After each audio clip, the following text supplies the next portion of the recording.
En fait, faut pas voilà, faut pas vraiment se poser de limites. Quand on a envie de faire quelque chose, on peut le faire, quoi. Donc voilà, se donner les moyens de le faire et puis se faire confiance aussi, c'est important. On est capable de faire plein de choses et voilà, il faut se lancer parce que sinon on risque de le regretter plus tard si on le fait pas maintenant, quoi.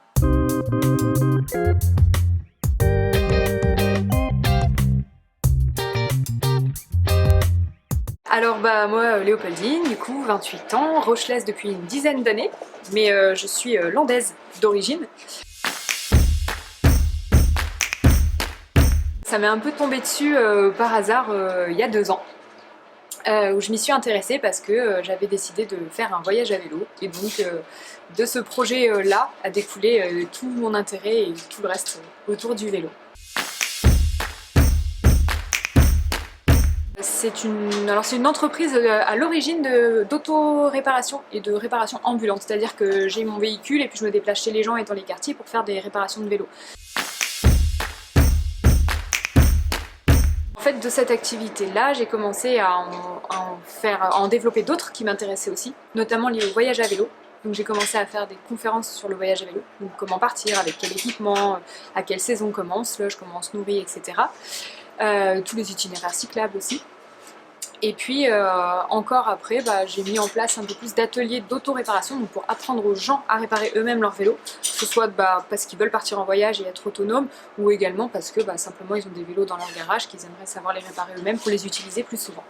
Voilà, et puis aussi je récupère des objets, quand je répare des vélos et que je récupère des pièces qui peuvent plus servir, j'en fais des petits porte-clés, des dessous de plats, des choses comme ça aussi. J'essaie aussi de valoriser un peu tout ce qui va être l'économie circulaire et le réemploi de matières qui sont vouées à partir en déchetterie. Alors pour l'instant, pour prendre contact avec moi, c'est par le biais des réseaux sociaux. Donc j'ai un site internet, velopoldine.fr, j'ai le compte Instagram, j'ai ouvert un compte Facebook aussi, Velopoldine. Et sinon, j'ai mon numéro pro affiché sur le site également. Et voilà, après j'aimerais trouver des lieux vraiment d'implantation, comme par exemple le samedi matin sur le marché, le lundi à Maran, parce que c'est une zone où j'aime beaucoup aller aussi. Et puis après voilà, me fixer un peu plus dans les quartiers, mais voilà, ça ce sera une fois que mon projet aura abouti et que j'aurai tout ce qu'il faut pour pouvoir m'implanter dans les quartiers. Je me suis rendu compte qu'en fait, travailler avec sa voiture, je sors un petit peu de l'esprit mobilité douce, en fait, qui me tient à cœur. Et j'ai envie d'être un peu plus près, voilà, d'être vraiment dans le vélo, avec un vélo, en faire mon outil de travail et d'être encore plus près dans les quartiers et pouvoir me déplacer. Donc j'ai lancé en fait cette campagne pour financer le matériel pour faire un café vélo itinérant. Donc en fait le principe c'est que il va me falloir un vélo électrique, parce qu'il y a quand même une grosse charge à l'arrière, qui va donc tracter une remorque faite en France d'ailleurs, à Rennes, que j'aurai après aménagée moi-même.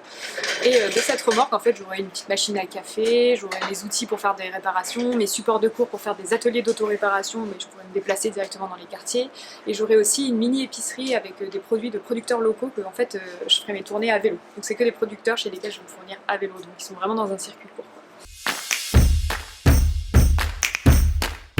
Alors elle est jusqu'au 23 mars, ouverte jusqu'au 23 mars, donc c'est sur la plateforme J'adopte un projet. Donc j'adopte un projet, vous tapez après Velopoldine dans la barre de recherche.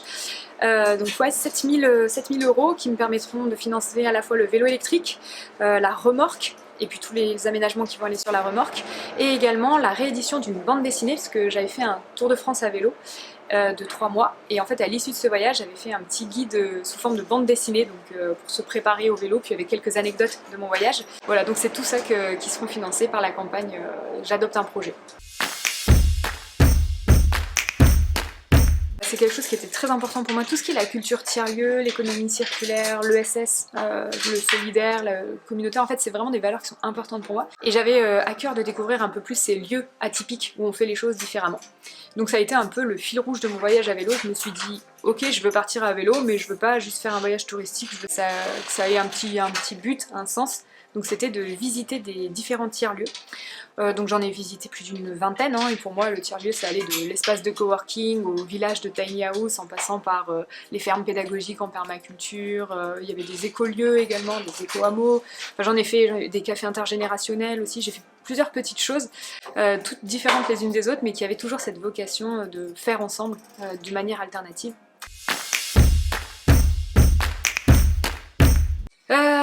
En fait, ça dépendait tellement à la fois de la météo, du dénivelé et de ce qu'il y avait autour que c'est assez difficile à dire, mais moi j'ai beaucoup aimé le canal des Deux Mers entre Bordeaux et Toulouse. Cette partie-là était vraiment chouette parce que c'est vraiment le long du canal et en fait on change rapidement, bah voilà, on passe de la Gironde au Tarn-et-Garonne et en fait tout change super vite je trouve en quelques kilomètres et donc l'architecture, le cadre, enfin voilà, même le climat.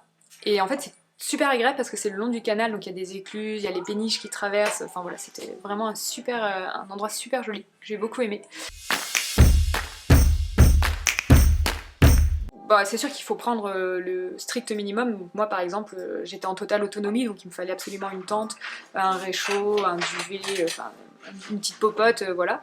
Et même les vêtements, j'en avais pris énormément au début. Et en fait, bah, quand on fait du vélo, on passe facile 3-4 jours avec les mêmes fringues qu'on remet, et puis après on nettoie, on tourne. Donc en fait, en 3 mois, finalement, j'avais peut-être 4 tenues différentes. Donc j'en avais pris beaucoup au départ, et en fait, j'ai fini par réadapter. J'en ai renvoyé par la poste pendant le voyage pour regarder vraiment que le nécessaire. Et en fait, ça s'élimine assez naturellement. Ce qu'on n'utilise pas, qui reste dans le fond des sacoches, bah, on l'enlève.